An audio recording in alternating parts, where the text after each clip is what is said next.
Hi guys! Samahan niyo akong gawin itong napakagandang sunflower with fat. At ito yung una kong ginawa ay yung gumawa muna tayo ng paso. At alam niyo naman na ganyan yung ginagawa ko, yung paper cup at lagyan lang natin ng fuzzy wire sa mga gilid.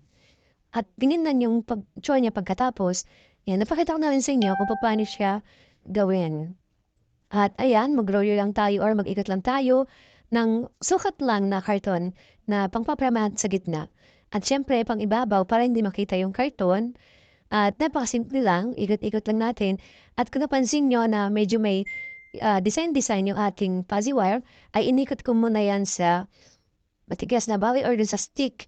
At saka ko siya hinila para humaba at magkami naman siya ng design na ganyan. Para naman hindi siya sobrang plain. At ito naman yung mga bulaklak natin. Yan, napakita ko naman yan sa mga una kong video kung paano yan gawin. At ito yung sunod natin, yung dahon.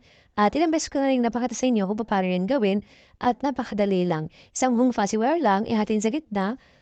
At ayan, lalagyan din sa dulo at ikot-ikot lang, may dahon na tayo. At ngayon, okay na ang ating dahon. Ay, magawa naman tayo ng pang-ilalim. Yun yung pinaka-pang-ilalim na hahawak sa ating mga bulaklak. At ngayon naman nilagyan natin ng stick, glue at ikapit isa-isa yung mga bulaklak.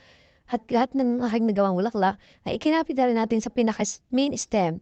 At pati yung mga dahon. At ngayon, napagsama-sama natin, ilagyan natin sa fat. At ayan na. Diba? Isa-ising lang natin yung dahon. Thank you for watching.